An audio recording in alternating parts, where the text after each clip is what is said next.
Okay, good morning. Welcome to Ag Talking to Raw. It's pretty early in the morning, I think. Wouldn't you think, Teresa? Yeah.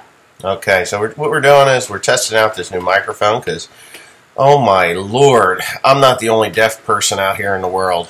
That's about what it boils down to. Now, the funny thing is, I have not, I haven't clicked on the proper channel here. I got 4.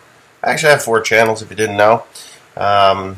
Yeah, so 4 channels can be a pain in the ass.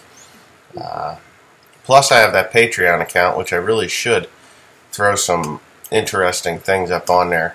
I got a lot of interesting things, so, but I'm not quite to that point yet. Oh my lord, there I'm talking to myself again. Alright, so I actually have a fair amount of questions on this particular channel already. 155 comments within less than 24 hours. So I decided this morning that I would actually go ahead and answer these questions because I'm pretty sure you'll be able to hear me a little bit better. This is a different headset, obviously. I know a lot of guys said, you sound like you're from a 70s talk show. Well, I actually know what a 70s talk show was, yeah, so you're probably right. Here's one. It says, thanks, Wes. Your videos always make me smile in some way. Keep it up and positive. I try to be positive. A lot of people out there think that I'm just pointing out the negatives of agriculture and things in life. Well, have you ever watched TV and turned on the daily news? I'm not reporting on going into Mosul or anything like that, but no, it's I'm just answering questions here. Somebody asked me a question about dairy. I give you an honest answer. Unfortunately, anything to do with dairy is negative. I don't see anything positive about the dairy industry at all. I just read an article yesterday. $2. You're going to take a $2 hit if you're milking cows. Pay for that robot now. That's just me talking. It's very, very difficult to make it in agriculture today. A lot of guys are asking me, what would you tell a young farmer? Today I would probably tell a young farmer to go seek a career in agri-genetics rather than being the guy like me and others that actually play in the soil. You can be the guy that's, genetically modifying these seeds to grow more and more because you'll make more money than I do. And, you'll keep the population fed because people like myself here, the guy that plays in the dirt, will be so foolish and stupid to continue to grow high-yielding crops just to keep up with the Joneses, and before you know it, we have farmed ourselves into bankruptcy. Doesn't sound very good, but it is the God's honest truth. You won't see that on Ag Day Today, or Orion Samuelson's channel there, or on RFD TV. If the genetics continue to go the way they are, you're going to get a cameo. Look quick, come on, baby. Let's see. Go quick, go quick. Shake it, shake it. Oh, she's such a fun girl to have around. Okay, can I use liquid calcium instead of lime? I don't even know where I could get liquid calcium, but if I could, I would. Out of all my two-cylinder John Deere tractors, which one is my favorite? Oh my God, sorry about that. My favorite, I don't really have a favorite. I like them all. The propane model one, the 730 propane, or LPG or LGP, that is an interesting tractor to say the least. I like it. I think it's a cool tractor. Yeah. So I would have to say I don't really have a favorite one, but I think that one is really unique. It's not unique. I mean, they made a lot of them, but it's just a neat tractor, and it's fun. And I get a lot of people turn their heads when they see this thing with this big propane tank on the front there. Okay, this guy says I'm old and dumb, and there's no age limit for being dumb. So true it is. Was actually moderately okay with the milk prices after quality and volume premiums. Okay, so, alright. I can touch in on this one, Russ Kess. Volume and quality premiums are only paid when the creamery wants to pay you that. There is no police that polices them in the laboratory. If the guy from up here comes down to the laboratory, which that poor person down here who does the actual work, says, we're only going to pay for 3.0 milk this month, so you better make it so. So they lower their standards. Premium quality premiums, they can disappear at the drop of a hat. If someone wants to make a bunch of money, the farmer is the one that pays for it, the dairy farmer. So I've witnessed this firsthand, and it's just retarded. My sister used to work in the milk plant, so I kind of know these things. I haven't had an inside person that would tell us what was actually going on. And we used to, like I said in one of the other live streams, we used to skim the cream off the top of the tank before we agitated it, before the milk truck driver would take it away. And no matter what, it was 2.8, 3.0, even though that cream that was in that thing was pure. I mean, it was 100% cream. That butter fat, it was just unbelievable. My friend's farm are going to be getting a 12-cow milking robot. I don't know what a 12-cow milking robot is. You have a parlor would be maybe what you're speaking of. 12-cow parlor, which is relatively small nowadays. You know, now they're running double 24s would be considered small. But I guess if you're going to step up to a parlor, that would be the way to go. Let's see. Did you ever look into the difference in New Holland while I was over there in... No. To be quite honest with you, I don't think New Holland manufactures different tractors because interiors and light packages for their U.S. market, because New Holland is, as you know, the T7 plant is in Basildon, England, and Antwerp is where the engine and drivetrain plant is. I looked at the tractors. I don't see a difference.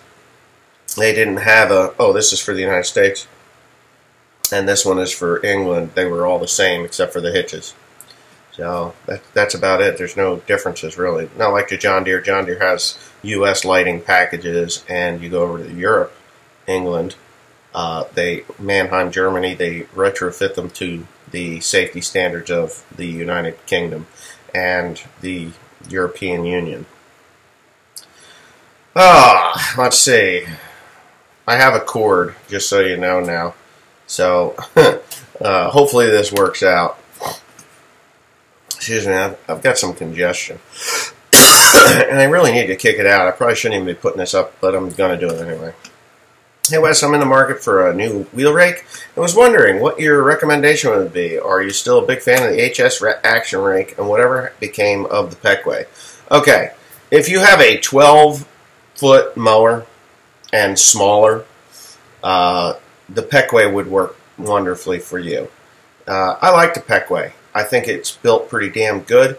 I think it did a very nice job. It cleaned the field completely, put all that hay into that windrow. But with my windrowers, they're 15-foot cut. You know, one's 15, the other one's 16. You know, it's like, okay, that's just, put it this way, there's 30 feet of hay in a windrow instead of 24 feet.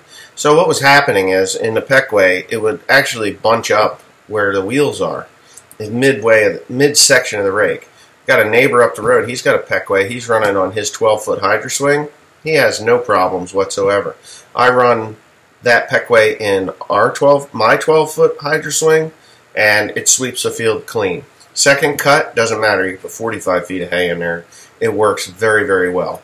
As for anything larger, the H&S Action Rake has done a very good job for me. It's not really built to handle the abuses like the Peckway is, but economically, they're the cheapest thing you can buy, and you can beat the piss out of them, weld them back together if they do break. All the parts are readily available for a very long time because they've been making that rake for a very long time. So if you're, like I said, if you're growing hay and you're using a self-propelled windrower that's over 12 feet, you better get the H&S. But under that, I would recommend the Peckway. I think the Peckway is a good rake. Yep.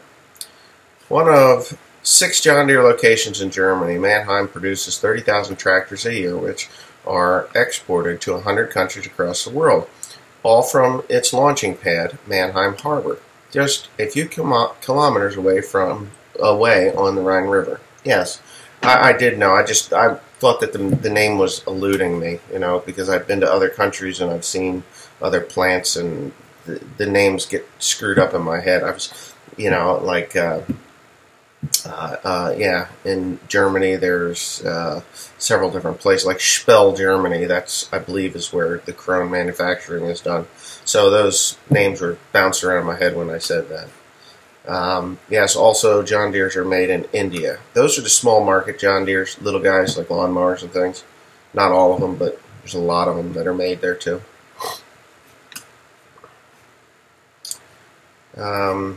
Yeah. I like it a lot better before your headset. Well, hopefully this is a different one. It's a wired one, as someone so kindly mentioned that she hated the wired ones, and, there it is. Oh, I mentioned something about a story time with Drunk Santa. Yeah, I did. That's an old story. Maybe I'll get to that on One Lonely Farmer's channel. Ditch the headset. Okay. Thank you for getting the mic adjusted. See, somebody liked the way it was. I don't know how this one is.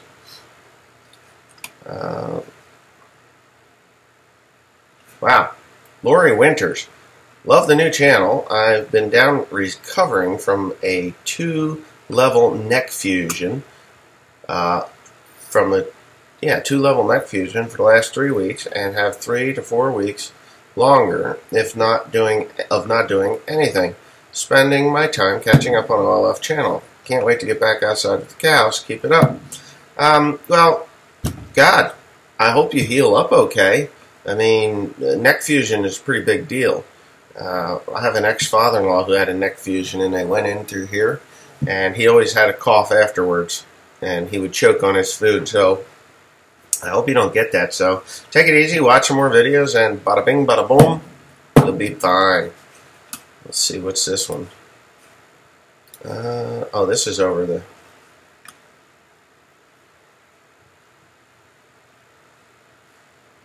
Yeah, Thor the Northern.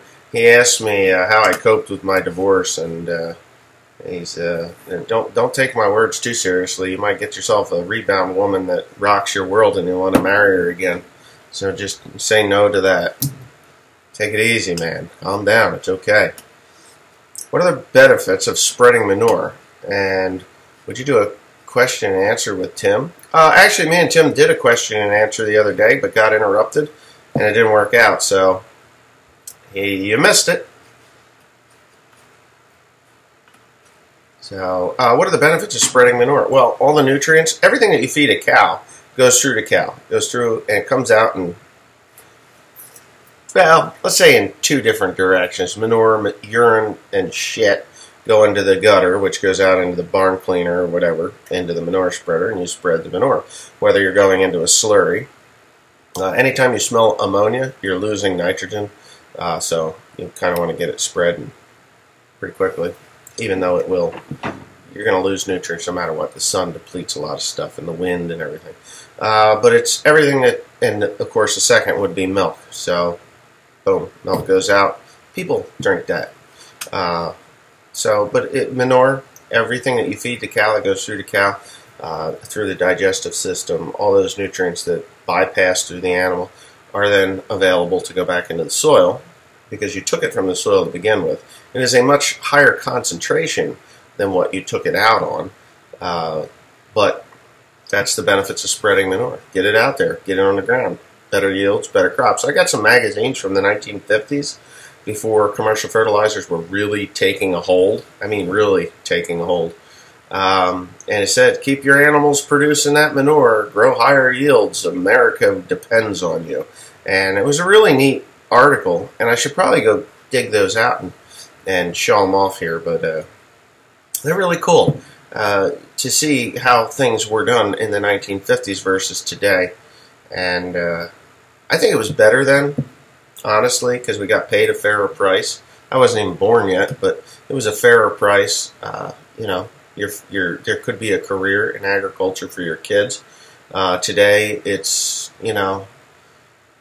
the kids just look at other things like, food is readily available. We don't need to raise food. I can raise my own food. I know how to raise cows, pigs, sheep, anything. I can raise it. I can slaughter it. I'm not afraid to stick a knife in an animal's throat or bang him in the head with a shotgun. You know, it doesn't bother me at all. It doesn't bother me. I could chop a chicken's heads off all day long. I've done it, and then I have food. Whereas 90%, 99% of the American public would never even think of killing an animal to eat it. They'll just go down to ShopRite and buy it, and that's where meat comes from. Didn't you know? I once had a comment on here, and it's been a few years ago now. Guys like, oh, well, it was when I murdered Reject. I mean, when I slaughtered Reject, you know, because I'm a murderer, you know. They're like, oh, my God, I can't believe you murdered that cow. Why don't you just go down to the grocery store and buy meat like everyone else? Why did you have to kill that poor defenseless animal? I was like, what, really? Are you serious? I mean, yeah, meat just comes out of a tube in the back of the grocery store, you know. Hey, it's like a slot machine. Put your quarters in, pull a lever, and a steak comes out, you know. You package it up, put it on the shelf, and voila, you got instant steak. Or, you know, the tube and the sausage tube, you put your quarter in and sausage magically appears. Some animal had to die to produce all meat.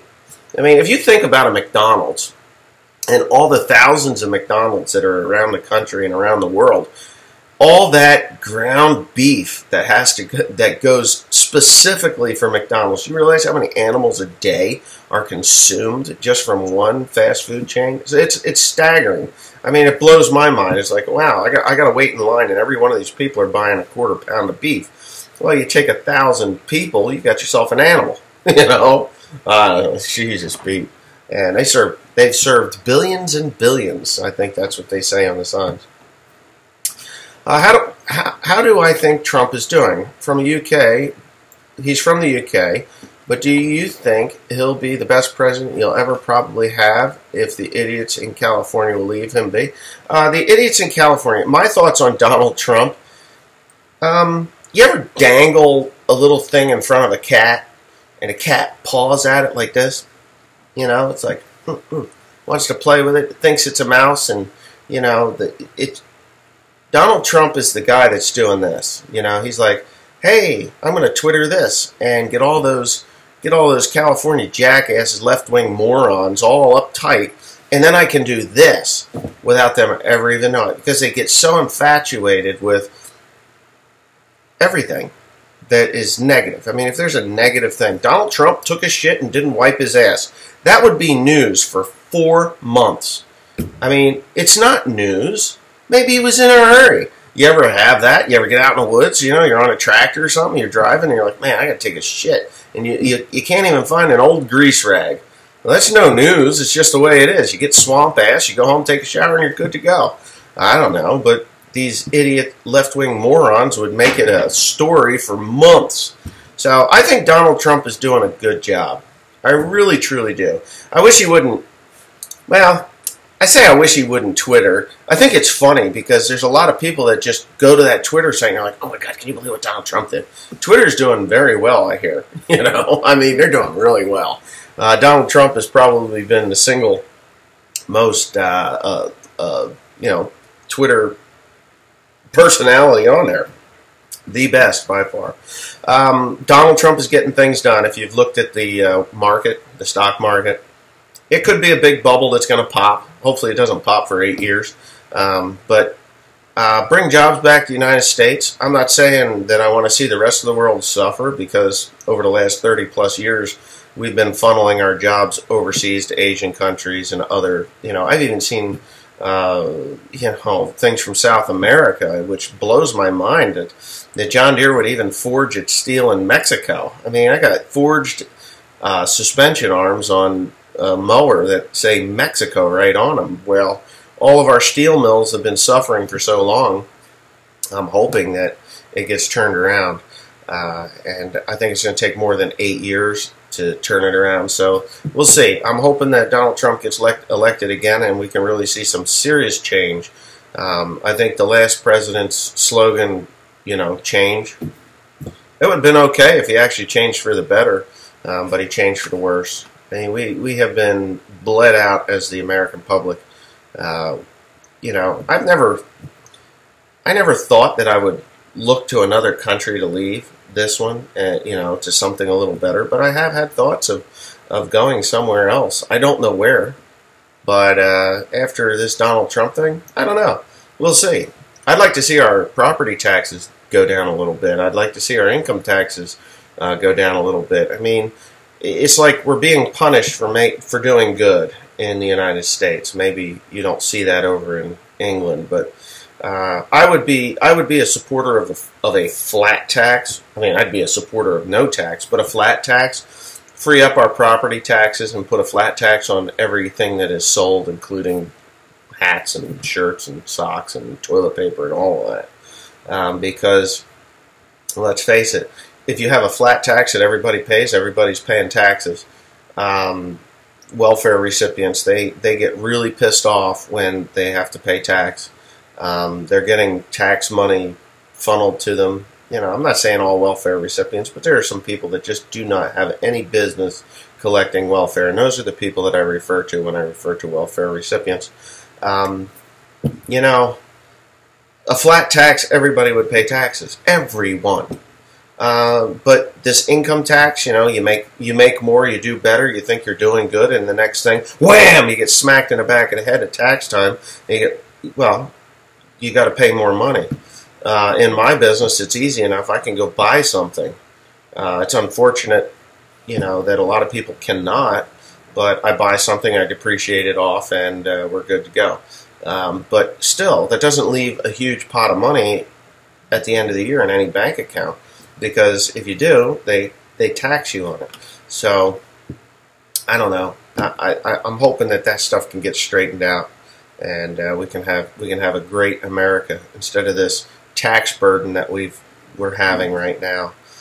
Bring industry back to the United States. You know, get this economy rolling like a steamroller, and no more free trade. I think that's bullshit. If we can send our goods out to other countries and they don't have to pay a tariff, then they have no right sending stuff to us without a tariff. I mean, it's a give and take. So if we start exporting more than what we're importing, our economy will do well. Yes, some other economies are going to suffer. But you know what? We're Americans. We don't give a fuck. That's just the way it is. If you want to come to this country, it shouldn't be just an open door cross-the-border policy. It should be very stringent. You come to this country, you're going to be productive. You got 6 months to be productive. If you're not productive in 6 months, sayonara, you're back to whatever country you came from. It's just the way it is. If you're going to become an American citizen, great. Come, be an American citizen. You got 10 years to figure it out. If you are unproductive, I mean, you come in and you can't get a job in 6 months, boom, you're gone. But if you get a job and you've been working for 6 months and the government sees that you're working and productive, then then 6 months later they look at you. And if you're on the welfare program, boom, you're gone. See ya, back, goodbye. We don't care. One-way ticket, out of here. That way for 10 years. After 10 years, if you've been a productive citizen of the United States, you get to become a citizen in the United States. You get that blue passport, then you can do whatever the hell you want. There's so many simple things that could be implemented here in the United States that would really straighten it out. Why are we allowing people to come into the country when there is a workforce here already of locals or indigenous people, Americans that were born here, that are unwilling to work or are on the welfare program? I also believe that the welfare program should be a maximum of 1 year. A maximum of 1 year. If you can't figure it out on your own in 1 year, you're done. If there's a re-education through the welfare program, a re-education. Okay, I got welfare. Oh, what am I going to do? Well, this welfare is really nice. I'll just stay on it. No, that's not the way this works. You get 1 year. You can either re-educate yourself and get a job within a year, and then it resets. Okay. If in 5 years you lose your job and you can go back on welfare again, there you go. But if you go through a re-education process, then that welfare should continue until you're done with your education and you get, once your education's done, you don't continue on welfare. You got, say, 3 months to get a job. And the way jobs are coming back to the United States, I think that it should be pretty easy for an American, someone that was born here, a local, to get a job. I mean, even if it's flipping burgers down at the McDonald's, for heaven's sakes, people do that. I go by the ShopRite up here, and there's a help wanted sign all the time. Help wanted, help wanted, help wanted. Okay, maybe you're stocking shelves at 3 in the morning. Big deal. It's a job. It's not play video games all day, crash out at 1 o'clock in the morning, get up at 10, play video games for the rest of the day, and collect a welfare check. That isn't right. You know, there are places that are hiring right here, right now. Do it. You know, welfare, 1 year and you're done. If you don't get your shit together in 1 year, you're done. You don't get it again. You don't get it again. Unless you're getting re-educated. You get re-educated and it takes you 2 years, then you get 2 years. If it takes you 3 years, then you get 3 years of welfare. Great. The minute you're done with your education, boom, you're in the workforce, you're off of welfare. The minute they say, congratulations, you're now an engineer of the whatever. You know, there you go. Not everybody can go to college. You know, there are people that can't go to college, but they have tech schools. You know, they have apprenticeship programs. I mean, I'm sure, and I know that Donald Trump and Melania Trump have said this many, many times and get crucified every time. Bring back the Polytech. I mean, they shut those things all down. Wood shop, metal shop, graphic arts and design. You have to go to college for that now. It's no longer a high school thing. You know, when I was in school, we had graphic arts, electric shop, wood shop, metal shop. We had it all. Industrial arts is what it was called. Well, I learned to weld. I mean, I knew how to weld, but I really learned how to weld in high school. I learned a lot of things about a lot of different stuff. So, yeah, I think that it's going to take a long time to straighten this out because it took a long time to get us to where we are today. So I hope that answered your questions. When am I fixing the 4960? Soon. I've been saying that for a while, but soon. It is frigid cold outside. At the end of the week, it's supposed to warm up, so I might split it in half then. I do have some other projects that I'd like to get done before I start that one, but like the 4010. I don't want to have another tractor ripped apart in the middle of the shop, and the 4010 is still going to be sitting there. I have ordered an overhaul kit for it, so it's there. The overhaul kit, John Deere needs to shit or get off the pot. I ordered that before Christmas, and I still don't have it. So, anyways, I guess that's enough for today. It's been 27 and a half minutes, and, you know, hopefully this headset works much better. And I just want to say thanks for watching. Please comment, rate, and subscribe for more. Don't forget to leave your questions in the comment section below.